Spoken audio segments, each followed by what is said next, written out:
আপনি যদি ঘুমিয়ে থাকেন তাহলে আমার এখানে বলার কিছু নাই। আমি তো বললাম, আপনি আমাকে প্রশ্ন করতেছেন কোন ডিস্ট্রিক্টে হয়নি, আপনি আমাকে সেই ডিস্ট্রিক্টের নামটা বলেন। রংপুর, খুলনা, সম্প্রতি বলতে কোথায় বলছেন?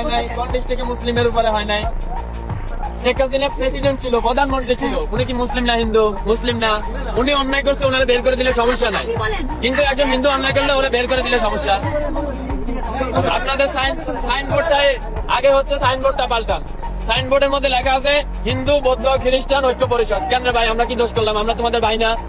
আমরা তোমাদের ভাই না? এটা হওয়ার দরকার ছিল হিন্দু বৌদ্ধ খ্রিস্টান মুসলিম ঐক্য পরিষদ। তাইলে হয়তো 18 কোটি ভাই ভাই গলায় মিলাইতাম। আপনি আমাদের সাইনবোর্ডের মধ্যেই মাইনাস করে দিলেন।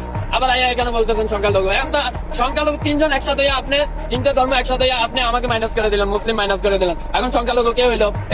এখানে যতজন আছে বেশিরভাগ লোক আপনার প্রেসে কাজ করেন, এডুকেটেড পারসন। এর সিম্পল কোশ্চেন, আপনার সাইনবোর্ডটা দেখেন। এখন বাংলাদেশে স্বাধীনতা আছে, তার মানে আপনি যা খুশি বইলা যাবেন, যা খুশি বইলা যাবেন।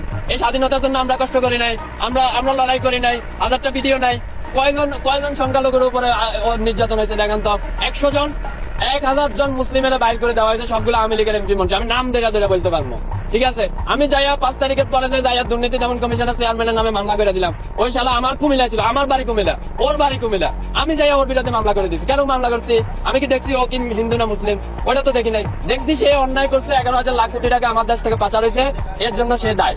ব্যাস, তার নামে মামলা করে দিচ্ছি। গতকালকে তারা দুদক কমিশন পদত্যাগ করছে, আপনারা জানেন। ব্যাস খালাস। এখানে সংখ্যালঘু কি হলো?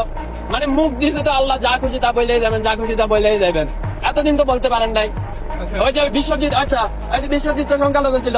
বিশ্বজিতের যখন আওয়ামী লীগের পোলাপান রাস্তায় পালাইয়া কোবাইতেছিল, আর বিশ্বজিৎ যখন বলতেছিল ভাই আমি মুসলিম না, আমি হিন্দু, প্যান্টটা খুইলা দিই তোমার দেখাই আমি হিন্দু, তখন আপনাকে এরকম দরদ করেছিল। তখন বলতে পারেন না আমার সংখ্যালঘুরা কেন কোবাইলো? তখন তো বলেন নাই। কেননা তখন আপনার মা ছিল শেখ হাসিনা, তার পোলারা হচ্ছে কোবাইছে, এর লাগে আপনি কিছু বলতে পারেন নাই। বিশ্বজিতের ঘটনাটা সারা ওয়ার্ল্ডে কে দেখে নাই? কে দেখে নাই? প্রেসে কাজ করে, জেনারেলি রাস্তায় থাকে, একজন এডুকেটেড পারসন, কে জানে না? Everyone know that. বিশ্বজিতের ঘটনা, সে হিন্দু ছিল, তারে বলতেছে যে আপনি শিবির করেন। এটা কই সে বলতেছিল, প্রকাশ্যে বলতেছিল যে না আমি শিবির করি না, আমি হিন্দু, প্যান্টটা খুলে দেখাই। এইরকম অবস্থায় হতো আওয়ামী লীগের লোকেরা পালাইয়া কোবাইছে না? তখন আপনাদের সনাতনী চেতনা কইছিল ভাই, এখন কেন চেতনা আইছে? আমি তো মনে করি প্রতিজন বাংলাদেশীর এই যে ওনাদের যে সাইনবোর্ডটা আছে, এটা নিয়ে হাইকোর্টে রিড করা উচিত। কেন রিড করা উচিত? এই হাইকোর্টে এই সাইনবোর্ডটার মধ্যে লেখা আছে হিন্দু বৌদ্ধ খ্রিস্টান ঐক্য পরিষদ।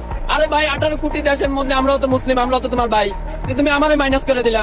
এটা কোন ধরনের আবেগ হইলো? কোন ধরনের ভালোবাসা হইলো? এইভাবে করে তুমি ঐক্য করতে পারবা? ঐক্য মানে কি? What is the meaning of the ঐক্য? ঐক্য মানে কি? Unity, right? তো ইউনিটি আপনি 3টা ধর্মের রিলিজিয়ন একসাথে নিয়ে আসলেন, আরেকটারে মাইনাস করলেন। What is that?